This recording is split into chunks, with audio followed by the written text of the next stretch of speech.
Auriez-vous envie de take the floor on that?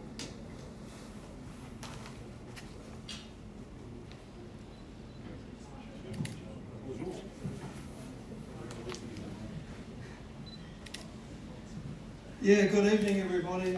It's a pleasure to be here. I obviously want to thank Trevor JT as my colleagues on the National Board.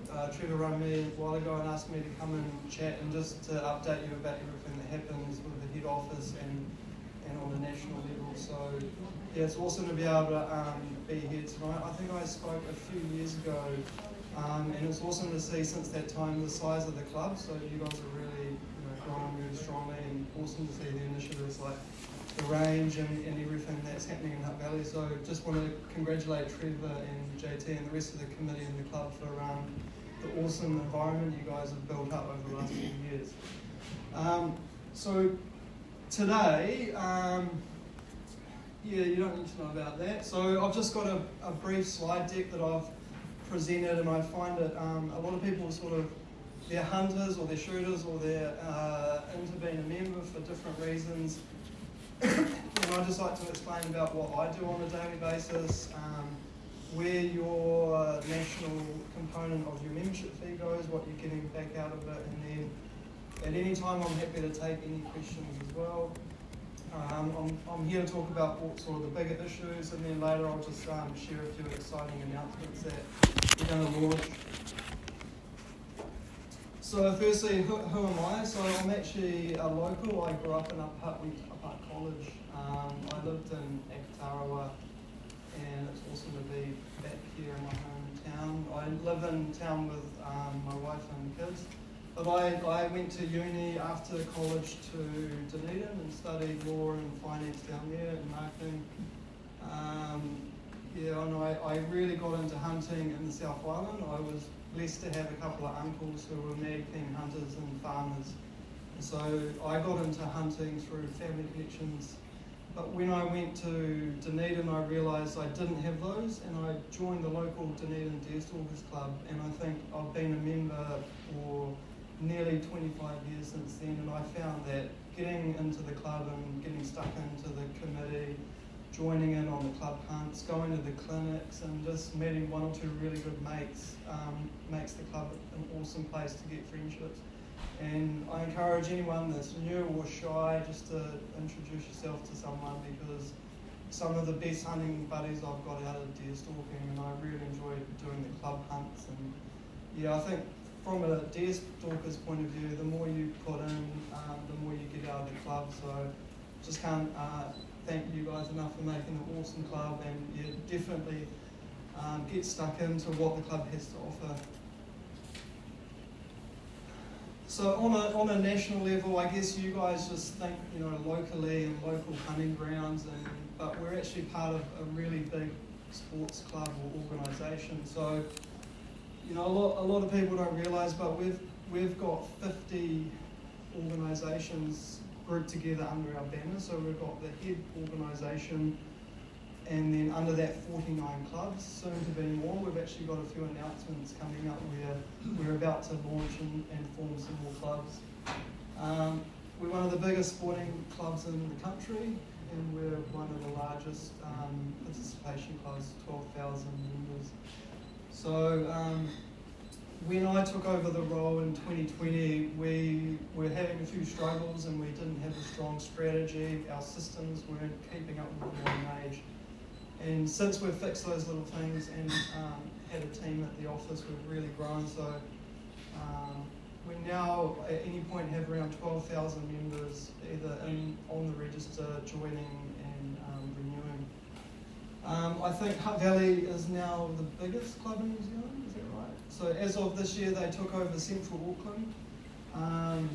So well done to Trevor and JT for administering a huge branch. I think you're nearly at over 1,000 members. You'll probably get to 1,000 this year, and that gets its own challenges. So hopefully you guys are helping out, because it takes a lot of effort to run a club, and the more committee members, the better it is to be a member. And obviously, we all have a shared mission. We're all either hunters or shooters. We all want to participate and learn how to hunt or celebrate the successes like the heads. And it's really important, I think, that we're a strong membership organisation. And because we're so big and united and have a shared sort of vision on what we want to do, we also have a lot of influence in terms of politics. And then when you become a large organisation, you get on a lot of forums and meetings and committee meetings. So, for example, today I spent 3 hours this morning on a recreational sector meeting led by the Director General of DOC, and we talked about all of the issues facing the Department of Conservation, about what the budget meant for them, what their plans are, and then I share that back to the board, and we get to influence decisions at a really early point in time on what happens. So, yeah, you're part of a really big organisation that has a lot of meaningful influence. We're also very complicated, so one of the things we have to do is, comply with all the laws, and I want to thank JT. The last couple of years, he's been the National Secretary, and he's sort of seen the governance side of it. But we've got, we've had huge reforms in our sector. So we're a club, so we've had corporated societies, law changes. You guys, I think, adopted your constitution. Yeah, well done on you guys for doing that. We also have been regulated under the arms law, the clubs and ranges law, health and safety law, and obviously we're dealing with all the changes to the firearms law that are coming up at the end of the year. So as a sector, we've really had it pretty hard. We've been battered by government and regulation and law change. And at the same time of all of that, we've been growing and delivering for members. A couple of the key things that I want to point out is you're part of this bigger structure. So we also have a hunting trust, and the Hunts Trust recently won a grant to upgrade the Hunts Manual. So that's a charitable trust that focuses on hunter safety and education.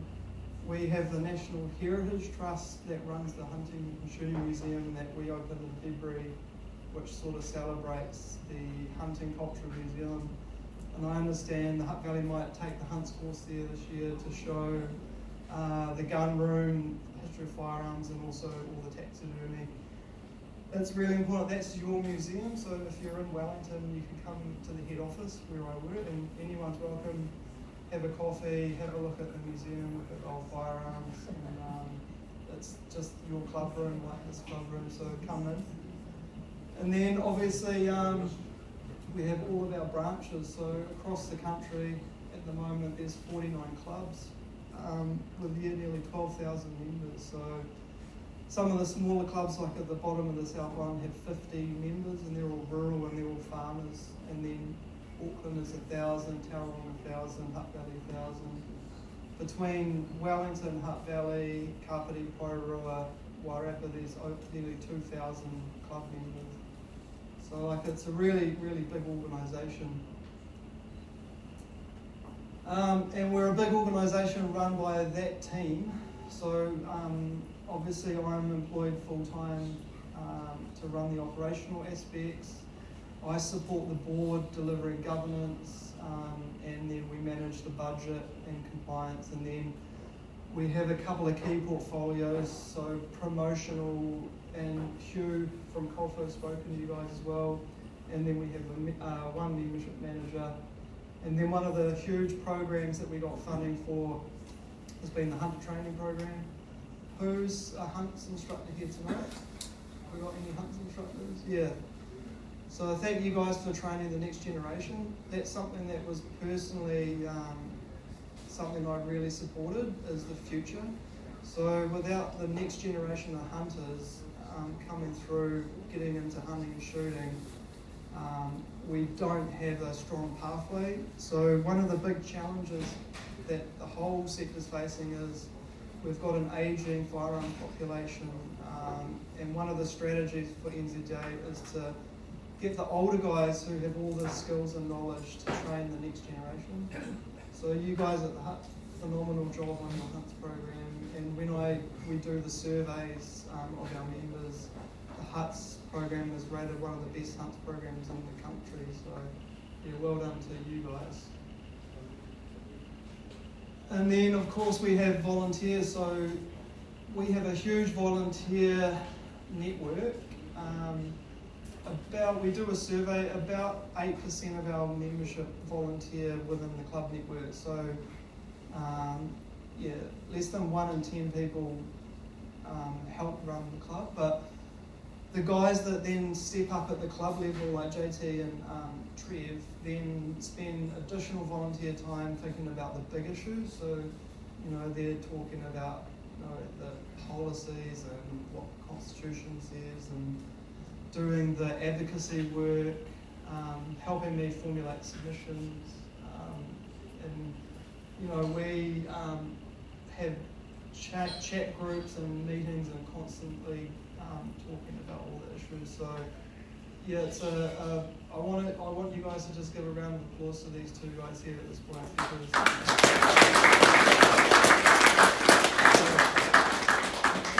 not only do they run one of the role model clubs, but they're also like role models on the board, and I can't thank you guys enough. So.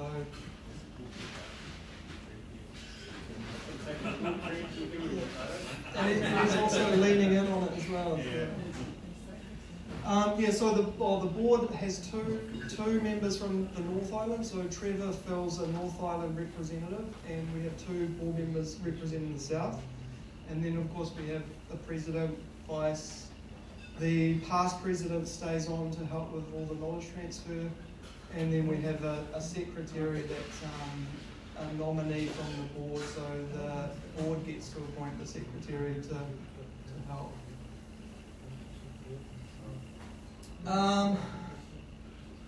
Well, hopefully you guys did the survey. We run a survey, we like to get feedback, so one of the things is we ask the members what they want, so you guys get a survey.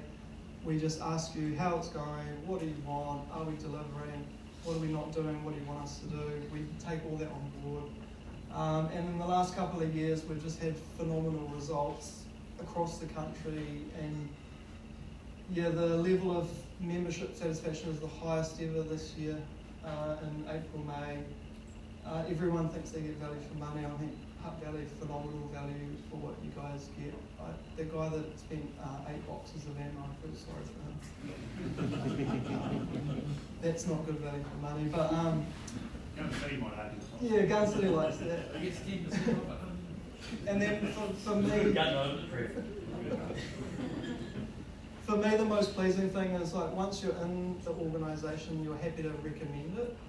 And there's a lot of, when I started, I wanted it I wanted the range access into Dunedin. I didn't really want to talk to other hunters. I just wanted to shoot my gun, and then a couple of hunting spots. But then I realised once you go to clubs, club nights, party hunts or hunt school, and you meet people and you realise it's actually you're just not a consumer, you're in a community. And I think the last few years the recommended referral level has gone through the roof. So the culture of HVNZDA has changed as well. And then I wouldn't be a CEO without showing you a couple of really good graphs. But I've been in the job for since 2020. So I took over in the middle of COVID. So when everything was on its knees, and the organisation was a bit flat, and we did a rebrand and we did a strategy, and then we stuck to the strategy.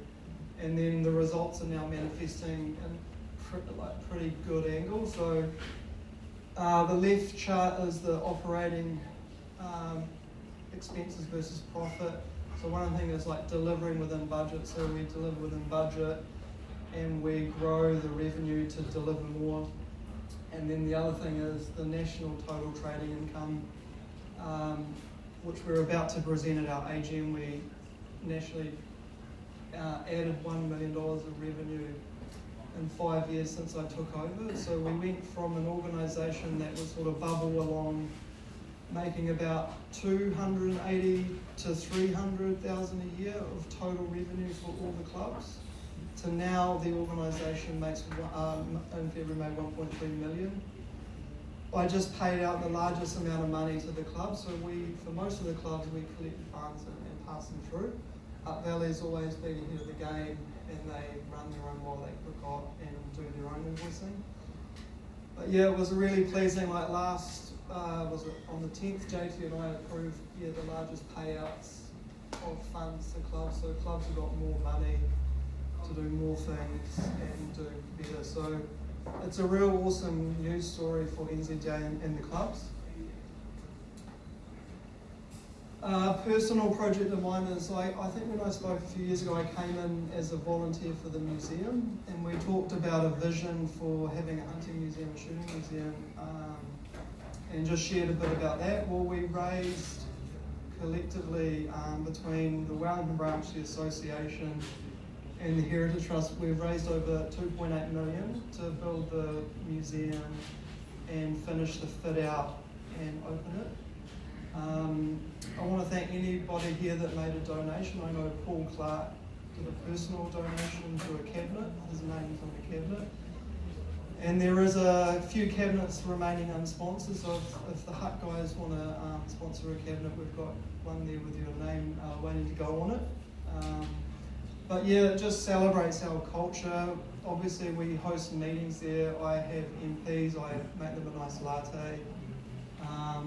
Often we would meet with Nicole, Minister of Hunting, Tom McClay, and the location is phenomenal. We're 3 minutes from Parliament, over the road from Firearms Authority, 4 minutes from police. I can go to Doc, if Doc needs a meeting about something, I can go in 15 minutes on that Doc head office. And I think the location and the influence and the changes, the results just speak for themselves. I know there was a lot of doubt whether it was good value to have, primarily a paid CEO and then also a professional approach and then the head office. And I think, hindsight has proven that the right thing to do. One of the things that we did immediately was have a simple one-page plan, and apologies if you've seen this, but this is the whole strategy of the NZDA. So when I got in, we needed to have a shared vision and communicate it really well and defined. And so we just said, what's our strategy? What is our purpose? It's a really easy purpose. What objectives, and then what strategy? So it's limiting our board and me to delivering on these things, and then the board asked me to deliver a plan every year to satisfy those strategies. So they say allocate your budget, allocate your resources, divide your time up, and focus on those key aspects. So we talk about advocating for hunting and shooting. So advocacy is really important. Speaking up, submitting, sharing problems, solving problems, raising issues about access and all that. Then we talk about just publications, awareness, so that's like newsletters, magazines, Facebook, sharing information to branches, branch committees, and being a public face of hunting.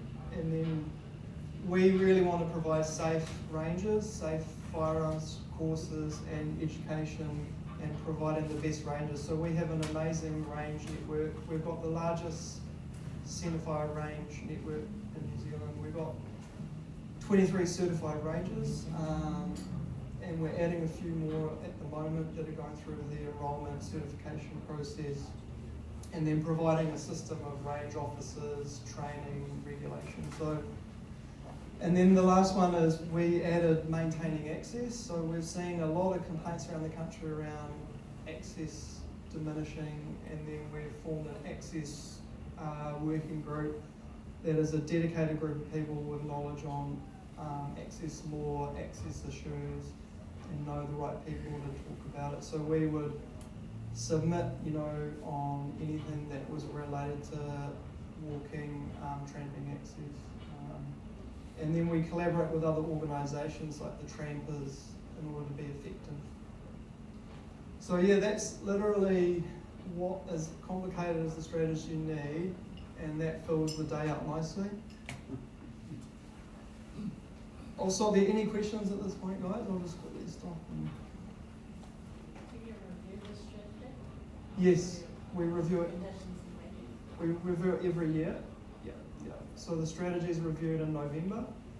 Then we talk about it. We actually added the fourth limb.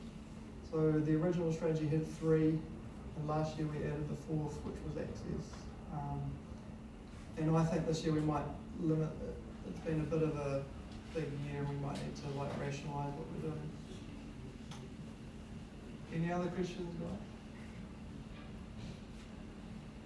So advocacy is a big thing. It's one of the main reasons people join, or join initially, or stay. So they stay initially when they're younger, but then they realise the value of membership and voice and strength in numbers. I just finished the annual report, which we'll deliver next month, and we wrote 1 comprehensive detailed submission a month last year.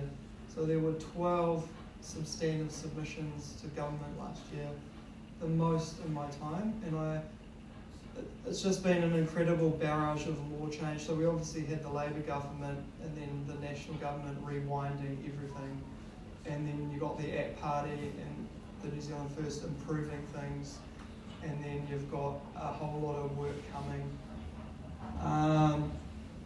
Some pretty huge access submissions. We've had fee proposals, monetising the dog state.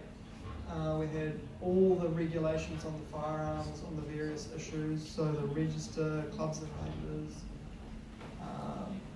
Then we've had the bills before Parliament, so every time there's a law that affects hunting, which is land, guns, game animals, consents, we submit on all of those things. So I'm constantly going to Parliament on the bills, submitting for NZDA and presenting to Select Committee.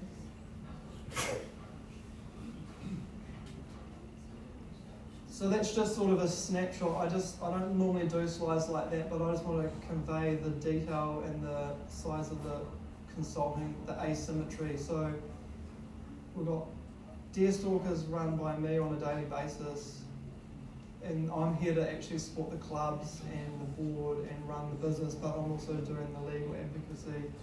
And then we have to help the other organisations, so we're constantly feeding into the Department of Conservation, police or the Firearms Authority, councils. Then we also try to meet with politicians, talk with MPs and ministers about the laws. And then we've got all of our other stakeholders like the Game Animal Council. We work with the foundations like the Seeka, TAR, Wapiti, Mountain Safety Council. We sit on a number of forums. And then, of course, the main one we've been working with closely with Colfo on firearms. And then we have other interests like the Backcountry Trust. So the NZDA founded the Backcountry Trust with Federated Mountain Clubs, so we do all the hut maintenance. So NZDA has nominated representatives on all these organisations, and then we feed in intelligence and information reporting, and then get influence through all of those various channels. And then that's sort of all at the office board level as well. Yeah, and then just some government insight. So one of the really exciting things which isn't on here was the access to private land for recreation, so forestry blocks and farms for hunting.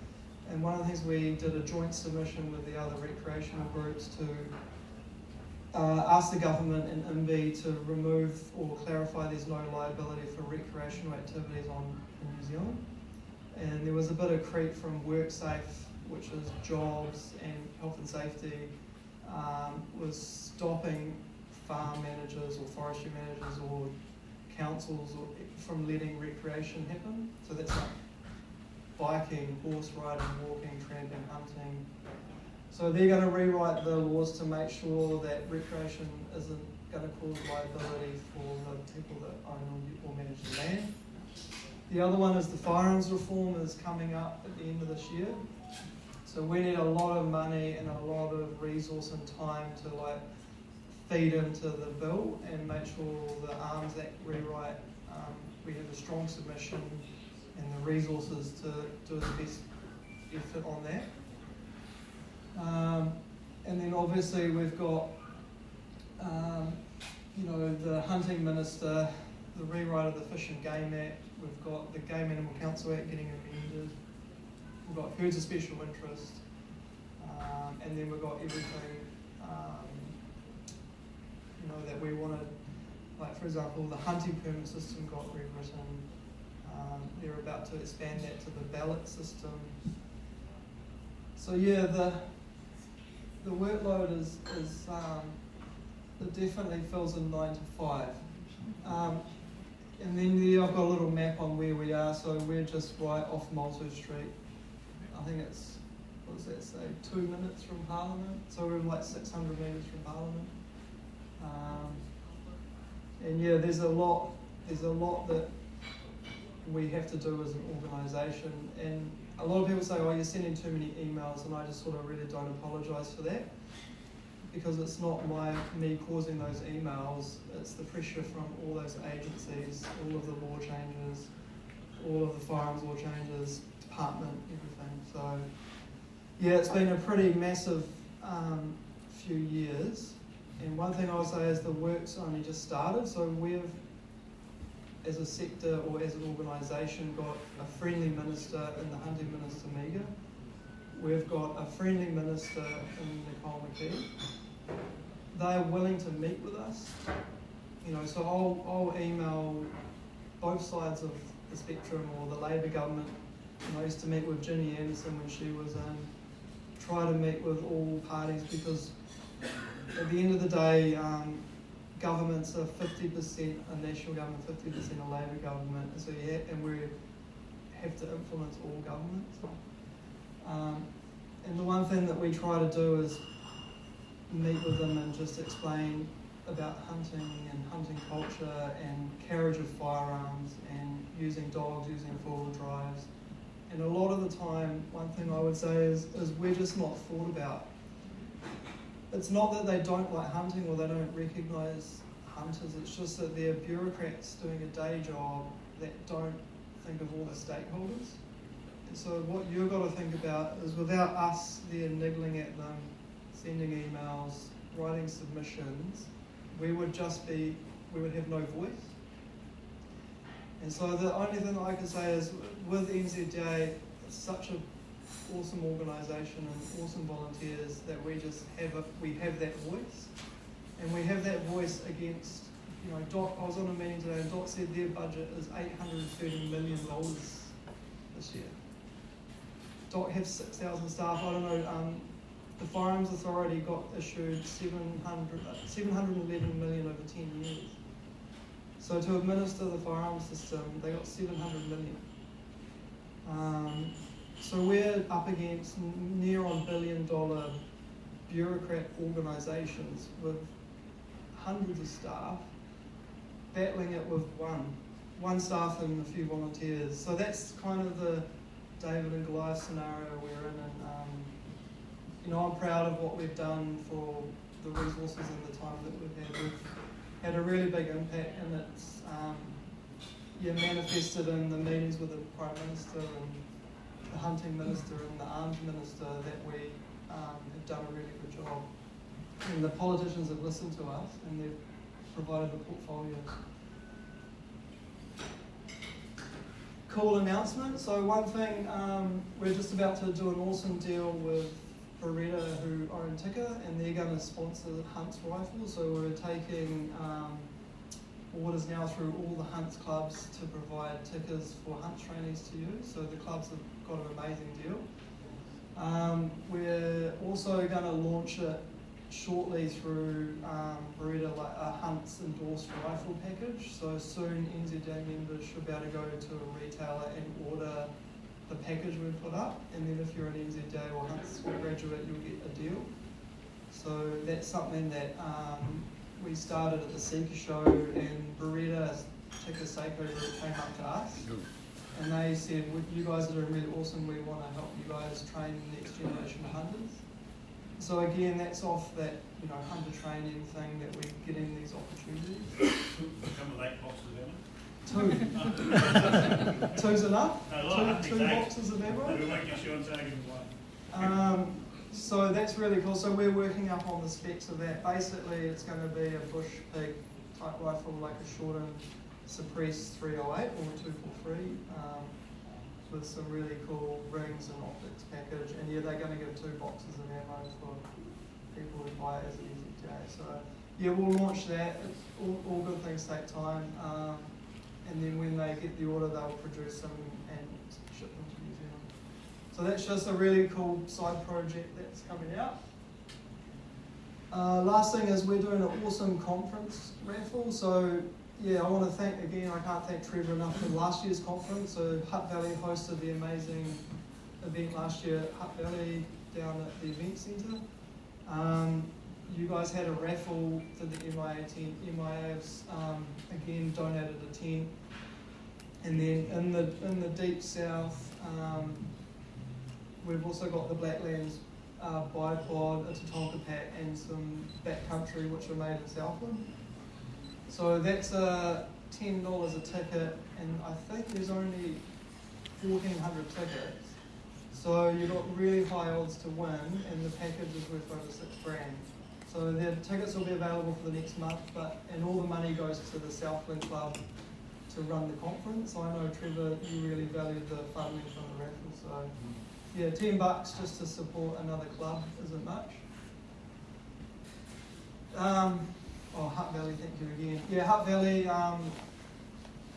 ponied up. I don't know if you guys know, but the Hutt Valley guys underwrote the raffle, so the board were a bit nervous about signing on the dotted line to get a Hilux, and Trevor said, no, we can help. So the Hutt Valley had a meeting and they said, look, we'll make sure this happens, and gave the board and me the support through Danielle and Trevor. And then we signed on the dotted line and took the risk, and again, like, Hutt Valley led the way. So, you know, that money there, you guys got, I think, 36,000 out of the raffle for the Hilux, which was awesome, and it helped us promote the association. And not only did you help last year, but it gave us the confidence to just run it again. So we're about to launch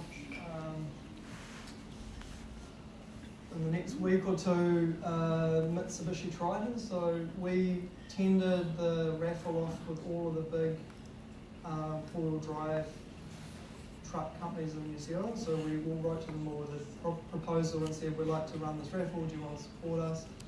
We had really good response. So we had response from Toyota, Isuzu and Mitsubishi. We also had the BYD Shark, which we discounted as electric. But so we had four proposals, and then Mitsubishi said, we'll give you a NAC.